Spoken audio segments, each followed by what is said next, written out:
Bonjour à tous, c'est le Unique Sensei, j'espère que vous allez bien. Si je vous dis Vinsmoke Romeo, ça ne vous dit sûrement rien. Pourtant, il pourrait très bien s'agir de l'ancêtre de Sanji, ainsi que du deuxième commandant de Joy Boy, qu'il a épaulé durant le conflit qui a mené à la création du JM. Aujourd'hui, on fera une vidéo 2 en 1. On parlera de toute nouvelle révélation One Piece, mais pas que, parce que je vais également faire une théorie sur le dieu du ciel, qui entretenait une certaine rivalité avec le dieu des lames. On va faire le tour quant aux révélations les plus intéressantes et importantes. On a même le teasing du retour d'une véritable légende du monde qui a côtoyé Barbe Blanche ou encore Goldie Roger.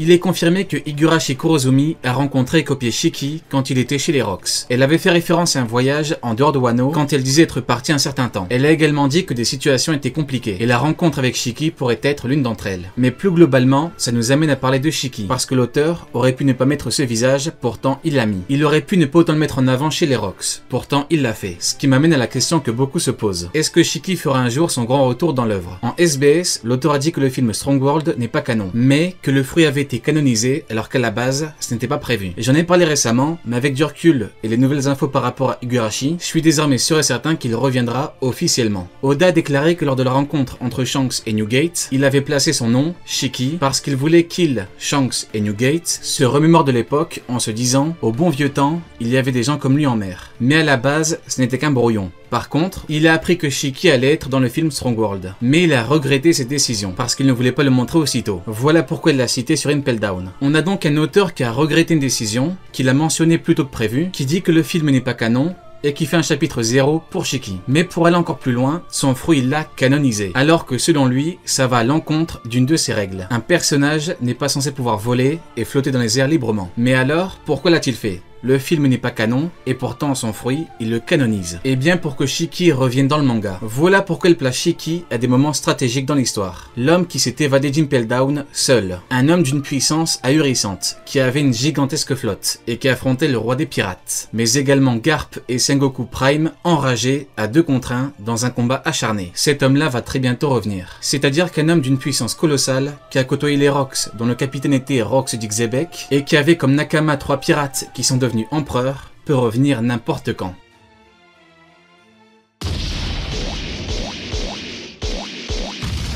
En parlant des autres révélations, Oda avait dévoilé un manuscrit de son œuvre inédite Grand Épéiste, Samouraï contre Chevalier, qui date d'il y a 30 ans. Je vous avais dit qu'on avait découvert Ryuma, un samouraï, et Romeo, un chevalier, les prototypes de Zoro et Sanji. Oda avait dit que Ryuma le samouraï est apparu dans Monsters, et qu'il a toujours voulu dessiner la combinaison samouraï et chevalier. Retenez bien ça, il a toujours voulu dessiner ça. Mais finalement, ils sont devenus Zoro et Sanji, et Romeo qui combat à l'épée a laissé place à Sanji qui combat sans épée. Sauf que dans l'œuvre, il existe bel et bien Ryuma qui, selon moi, était dans l'équipage de Joy Boy. Je pense que le dieu des lames était le second du dieu soleil, et que Ryuma représente certainement l'étape finale de Zoro, qui est l'étape divine, le roi des enfers, le dieu des lames. Mais on va surtout s'intéresser à Romeo, qui était certainement le Sanji Joy Boy. Dans le manuscrit, Romeo est un chevalier, et Sanji est en lien direct avec la chevalerie, via son comportement et sa philosophie. Il a une attitude qui est noble, surtout envers les femmes. Il a un code d'honneur qui ressemble à ceux des chevaliers, et il a un rôle de protecteur vis-à-vis des Mugiwara. Zoro et Sanji ont des points communs, mais surtout des différences. Sanji est né noble, pas Zoro. Zoro combat avec ses lames, Sanji avec ses pieds. Sanji a un grand intérêt pour les femmes, ce qui n'est pas le cas de Zoro,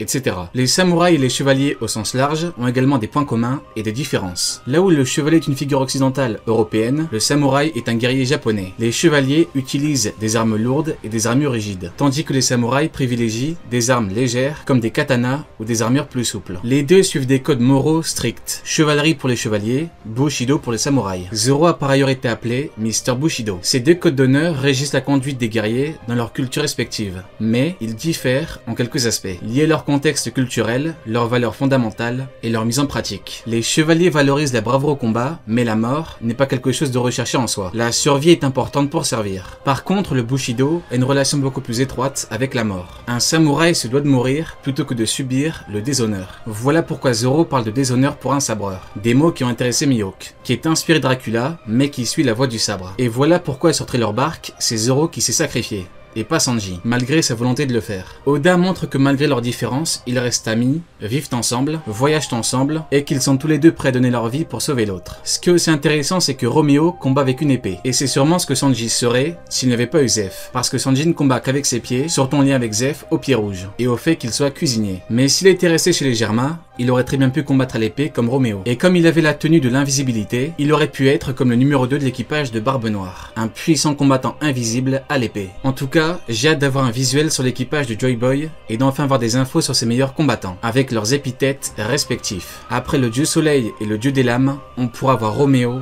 le dieu du ciel. Mais alors vous me direz, pourquoi le dieu du ciel? Quel est son rapport avec le ciel? Et bien pour répondre, il faut s'intéresser à Sanji, et plus particulièrement aux 3 commandants du prochain roi des pirates. En effet, on a Jinbei, Sanji et Zoro. Sauf que les 3 représentent la terre, la mer et le ciel. Pour l'eau, on a Jinbei l'homme poisson, le requin baleine, qui est appelé le paladin des mers, qui combat avec l'eau et qui est également appelé le premier fils de la mer. Ce qui importe par rapport à la dynamique des commandants, c'est surtout le fait qu'il soit appelé le premier fils de la mer. Ensuite, on a Zoro. Le nom de sa mère a été révélé en SBS par Oda. Il a dit qu'elle s'appelait Terra. Terra qui veut dire terre. Zoro est le fils de la terre. Et enfin, on a Sanji qui a une mère qui se nomme Sora. Sora, ciel. Son nom a été révélé dans l'arc Whole Cake. Sanji le fils du ciel. On a donc le fils de la mer, de la terre et du ciel. Et là où l'auteur est fort, c'est qu'il a surnommé Jinbei le premier fils de la mer, il l'a fait pour qu'on ait une parfaite représentation. Voilà pourquoi on pourra avoir le dieu du ciel, le deuxième commandant de Joy Boy. Et voilà pourquoi pour Sanji, en titre final, on pourra avoir le dieu du ciel, le deuxième commandant du prochain roi des pirates, qui représente le dieu du soleil. Inutile de parler du lien entre Zoro et les sabres. Zoro pourra très bien devenir un jour le dieu du sabre. Et par rapport à Sanji, rappelez-vous de son entraînement, quand il rêvait de partir en volant. Et bien pour voler, il a maîtrisé une technique, Skywalk, qui veut littéralement dire pas du ciel. Pour finir, le ciel est lié au paradis.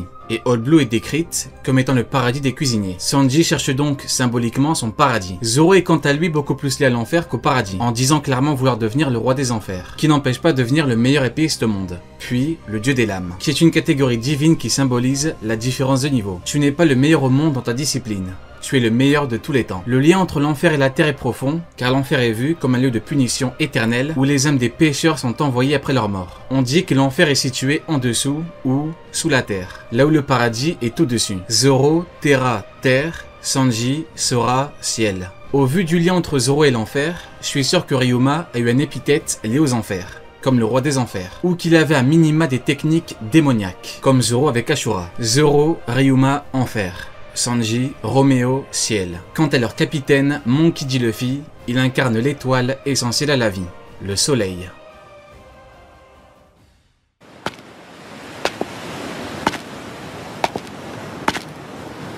Oui.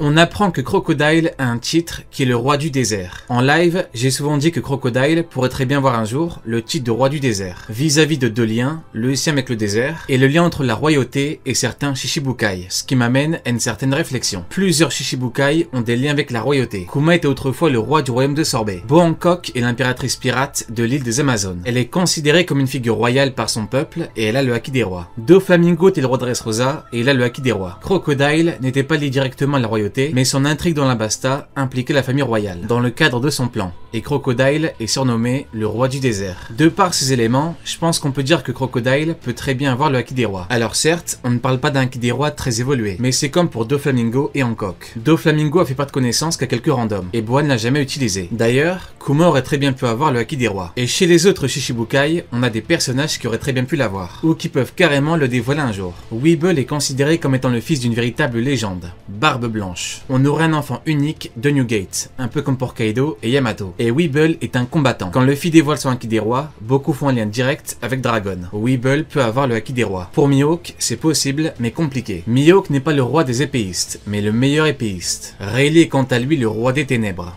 et Ryuma, le dieu des lames. On a donc une hiérarchie qui fait de sorte à ce que Zoro atteigne un niveau toujours plus élevé. Œil de Faucon n'a jamais eu de lien direct avec la royauté ou au divin. Il n'a jamais été surnommé le roi des lames, ou le roi des épéistes. Et Shichibukai n'offre pas de lien avec la royauté. Barbe Noire est un empereur. Et je pense qu'il est inutile de vous dire pourquoi est-ce que Teach aura sûrement le haki des rois. Moria peut très bien être appelé le roi des ombres, comme Crocodile, le roi du désert. Et enfin Jinbei, pas de lien, mais Jinbei est un commandant du prochain roi des pirates. C'est le 3e. Aucun élément concret, mais en tant que commandant du prochain roi des pirates, je pense qu'il peut l'avoir. Le haki des rois est lié à beaucoup de choses. C'est un pouvoir inné, On parle également de volonté et d'ambition. Mais mon but n'est pas de vous dire que tous les Shichibukai ont le haki des rois. Mon but est de démontrer que beaucoup d'entre eux auraient pu l'avoir ou l'ont carrément. Chaque cas est différent et chaque cas a ses particularités. Par exemple, Moria et Crocodile ont vu leur rêve se briser. Même si à l'époque ils avaient le haki des rois dans leurs arcs respectifs, Alabasta, Thriller Bark, on peut justifier l'info non donnée justement par le fait qu'ils étaient détruits mentalement. Et puis quoi qu'il arrive, le plus important ce n'est pas que tu aies le haki des rois.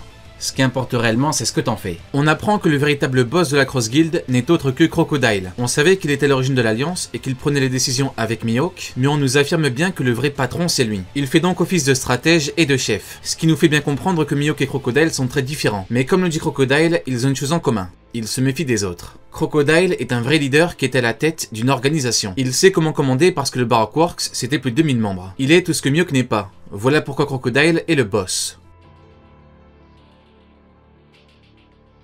On a une toute nouvelle carte pour Mihawk, où on nous parle de sa prime. Beaucoup pensaient que sa prime actuelle était une prime hors Cross Guild, alors que le manga était clair, mais cette fois, c'est encore plus clair. La prime de Mihawk a bien augmenté après, ce qui avait bien évidemment été dit, et ce qui était logique, sinon, avec la Cross Guild, il aurait une prime beaucoup plus élevée, comme Crocodile et Baggy. On a également le haki de Mihawk et pour l'instant, pas trace du haki des rois. Mais pour le cas de Crocodile, on a bel et bien du HDO et du HDA confirmé. Élément intéressant par rapport à Mihawk, sa prime n'est pas une prime de pirate, c'est une prime hors catégorie, comme pour Baggy et Crocodile. C'est-à-dire qu'on parle de primes qui ne sont pas comparables avec celles des autres pirates. C'est une catégorie à part de primes, car en mettant des primes sur les marines, ils ont atteint un nouveau statut, ce qui fait d'eux de grosses menaces qu'il faut impérativement arrêter. On continue avec Aramaki et la colo officielle de sa lame, qui semble être une lame noire. Pendant longtemps il y avait un flou par rapport à son épée, était-elle noire ou pas? Et a priori, on a bel et bien une épée noire. Elle serait donc la troisième connue, après Shusui et le Kokoto Yoro. Il est également dit qu'il a mené un combat compliqué contre Morley. Ce qu'il faut comprendre, c'est qu'il n'a pas été capable de prendre l'avantage durant le combat, malgré le caractère urgent de la situation. Alors pourquoi ne pas combattre avec son épée contre Morley? Eh bien certainement parce qu'il brille surtout via son fruit. Et même avec ça, il a eu du mal. On savait qu'Aramaki est un petit peu la honte des amiraux, et qu'il avait subi la plus grande des humiliations en Bluetooth, mais alors galérer contre Morley, ça le rend encore plus honteux. On comprend pourquoi Kainu était sur les nerfs, et qu'il ne voulait entendre aucune excuse.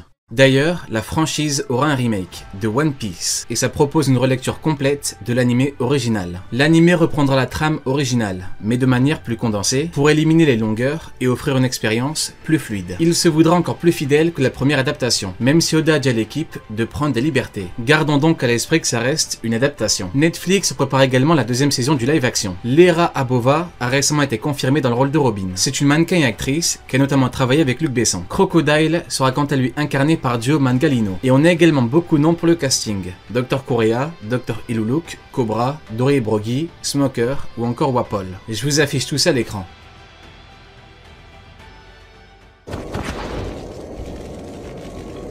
King est appelé l'épéiste masqué, alors que King dit ne pas être épéiste et que Zoro dit que King n'est pas épéiste. Le problème du sujet des épéistes, c'est qu'on a un sujet très particulier et qu'une erreur a déjà eu lieu avec Zoro. On en a déjà parlé en vidéo car la carte de Zoro l'appelle Daikengo, ce qui est totalement faux parce que Zoro est un Kengo dans le manga. On a donc deux façons de voir les choses. Soit on dit que King est autant épéiste que Zoro est un Daikengo, il ne l'est pas, soit on dit que King est un épéiste. Mais en fait, ça revient au même. Et le fait de dire que King est épéiste valide ma théorie sur les Daikengo. Dans la vivre carte de King, il est appelé Kenshi. Il n'est ni Kengo ni Daikengo. Il est donc beaucoup plus faible à l'épée que Vista ou les Daimyo, qui sont des Daikengo, des grands maîtres épéistes. Or, King est plus fort qu'eux. Donc, l'escrime est bel et bien un art que l'auteur dissocie du reste. King est plus faible que Vista et que les Daikengo à l'épée, mais il est plus fort qu'eux avec le reste. Technique au corps à corps, technique de fruits, etc. Un peu comme Zoro qui, selon Oda, est plus faible que Vista et les Daimyo en maîtrise à l'épée. Zoro étant un Kengo, un maître épéiste. Sauf que, avec son haki des rois, il est supérieur. Si on part du principe que King est épéiste, alors ça confirme ce qu'on a toujours vu. C'est-à-dire qu'on a bel et bien deux types d'épéistes. Ceux qui ne combattent qu'à l'épée, Mihawk, Vista, les Daimyo, et les autres. King, Queen, Cracker, Barbe Blanche, Big Mom, Shanks. Quand King et Zoro disent que King n'est pas épéiste, ça permet de différencier les deux catégories. Donc, que King soit appelé épéiste ou pas, il n'y a que dans la forme que ça change. Parce que dans le fond, c'est exactement la même chose. C'est comme pour Barbe Noire contre Yasop ou Ben Beckman. Avec ce qu'ils ont pour tirer, qui est le plus fort? Beckman ou Chich? Yasop ou Chich? Eh bien Beckman et Yasop. Ce qui n'empêche pas Chich d'être plus fort avec le reste.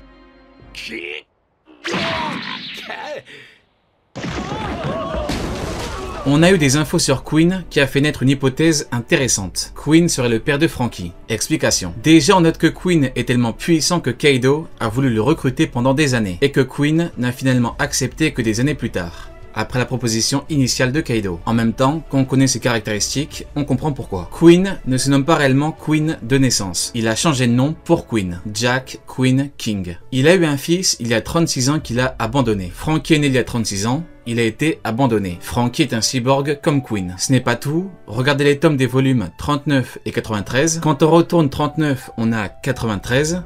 On a Zoro devant, Luffy au milieu, et Franky et Queen qui font exactement la même pose. Pour finir, quand Queen était plus jeune, il avait des lunettes de soleil comme Franky, et une coupe en banane comme Franky. Alors, mon avis là-dessus, c'est que c'est un minima troublant, parce qu'on peut très bien se dire que les indices sont faits de sorte à nous mettre sur la voie. Maintenant, peut-être que ce ne sont que des coïncidences, mais délivré volontairement, parce que ça colle parfaitement. Et de mon point de vue, c'est même intéressant. Zoro a Ryuma en ancêtre. Sanji est un Germa. Usopp, le fils d'un troisième commandant. Pourquoi Franky ne pourrait-il pas être le fils d'un deuxième commandant? Et d'ailleurs, peut-être même qu'on a le fils ou la fille d'un premier commandant dans l'équipage. Peut-être que l'auteur voulait initialement introduire ce lien dans son œuvre, mais qu'il s'est rendu compte que ça n'apporterait pas grand-chose. Un peu comme pour la famille de Zoro. L'important, c'est ce que tu deviens, ce que tu fais, tes objectifs, tes rêves. Mais l'auteur pourrait très bien dire en SBS que Queen est en réalité le père de Franky, et qu'il ne voyait pas l'intérêt d'en parler sur Onigashima. Beaucoup ne seraient pas d'accord avec ce choix, mais in fine, c'est pareil que pour Zoro. D'ailleurs, c'est Sanji qui affrontait Queen et pas Franky. Et Queen avait déjà un lien important avec Sanji, via Judge. Allez, Diane, tu n'auras pas regardé ma vidéo pour rien.